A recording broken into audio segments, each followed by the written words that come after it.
नमस्कार दोस्तों मैं भाजपा का ही कार्यकर्ता हूं। इसका मतलब ये नहीं कि मैं भाजपा से प्रश्न नहीं कर सकता हूं और आवाज नहीं उठा सकता हूं, क्योंकि मैं स्वतंत्र हूं। लोकतंत्र है। वोट भले ही किसी को दूं, सरकार किसी की बने, सर प्रश्न पूछना मेरा काम है, वो मैं पूछ रहा हूं। एक चीज मैं आज आपको बता दूं कि 2014 में जब सर्वप्रथम बीजेपी सत्ता में आई, तो सत्ता में आने से पहले 2014 में माननीय अमित शाह जी ने एक एजेंडा जारी किया था, और उस एजेंडे का सर्वप्रथम पहला उद्देश्य ये था कि यदि मेरी सरकार बनती है तो मैं गौ हत्या बंद करवा दूंगा, गौ हत्या करने वालों को उल्टा लटका दूंगा। ऐसा भाषण दिया था। भाषण एजेंडे में भी कहा था, और खुद अमित शाह जी ने अपने भाषण में कहा था कि गौ हत्या करने वालों को मैं उल्टा लटका दूंगा।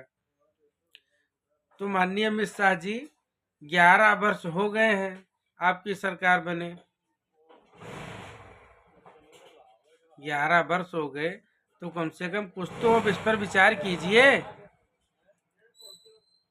इसी के चलते भारत के सारे हिंदुओं ने लगभग आपको वोट किया, आप प्रधानमंत्री बन गए, और देश के ज्यादा से ज्यादा राज्यों में भी आपके मुख्यमंत्री बन गए, वो भी सारे हिंदू ही हैं।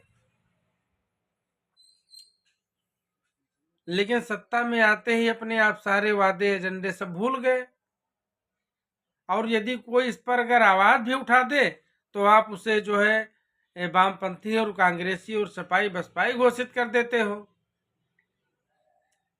और जनता तो छोड़िए, आदरणीय शंकराचार्य जो हमारे चारों हैं, उन शंकराचार्यों का काम है धर्म की रक्षा करना, धर्म के मार्ग पर खुद चलना और लोगों को चलाना।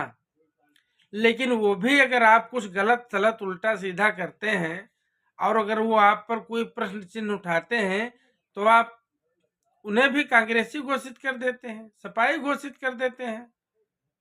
ये कोई तरीका थोड़ी है। आप नकली शंकराचार्य लेकर घूमने लगते हैं। लेकिन मैं एक चीज बीजेपी को बता दूं बहुत साफ शब्दों में, कि जिसने संतों का अपमान किया उसका पतन निश्चित है। उसको ब्रह्मांड की कोई ताकत बचा नहीं सकती है। कांग्रेस ने किया, कांग्रेस साफ हो गई। सपा ने किया, सपा साफ हो गई। बसपा ने किया, बसपा साफ हो गई। और तुम भी अब संतों के विरोध में उतरने लगे हो, नकली शंकराचार्य लेकर के। अगर कोई शंकराचार्य तुम गलत करते हो, उसके खिलाफ आवाज उठाता है तो तुम उसे कांग्रेसी घोषित कर देते हो। क्या ये शंकराचार्य का अपमान नहीं है? इसका मतलब आप भी संतों का अपमान करने लगे, तो भैया आपका भी पतन होने में देरी नहीं लगेगा।